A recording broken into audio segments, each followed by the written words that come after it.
مسئلہ ہمارے یہ جو مرد حضرات ہیں نا وہ جو ہمارے مرد حضرات ہیں اس دور کے، وہ ایسا کہتے ہیں یا ایسا چاہتے ہیں کہ انہیں چاہا جائے۔ وہ کسی کو نہیں چاہ سکتے۔ وہ سمجھتے ہیں کہ ہم اس خوبی سے، اس کوالٹی سے محروم ہیں، مطلب ہم چاہ نہیں سکتے، ہم کچھ نہیں کر سکتے ہیں۔ اگلا ہمیں لائنیں مارے، اگلا ہمیں آنکھیں مارے، اگلا ہم پر پورا اپنے ڈورے ڈالے اور پورے جو ہے نا ہتھیار آزما کے دیکھ لے۔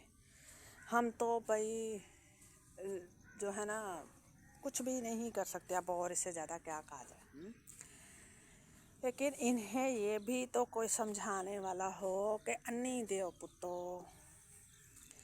پہل ہمیشہ مرد کو ہی کرنی پڑتی ہے، چاہے عورت ہے، بیوی ہے، چاہے محبوبہ ہے، کچھ بھی ہو، پہل مرد کو ہی کرنی پڑتی ہے اور اسے اپنے سانچے میں ڈھالنا پڑتا ہے اپنی بیوی کو۔ آپ جیسا رکھیں گے وہ ویسے ہی رہے گی۔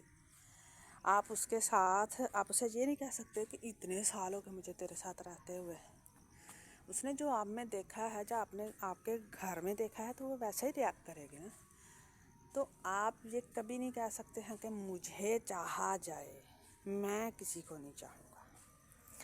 ایسا نہیں ہوتا بھیا۔ خود تو ہم چاہ نہیں سکتے ہیں اور چاہے جانا چاہتے ہیں۔ یہ ایک ایسی کہانی ہے جس کا کوئی آگا پیچھا نہیں ہے۔ جتنا گڑ ڈالو گے اتنا ہی میٹھا ہوگا والی بات بھی یہاں پر ختم ہو جاتی ہے۔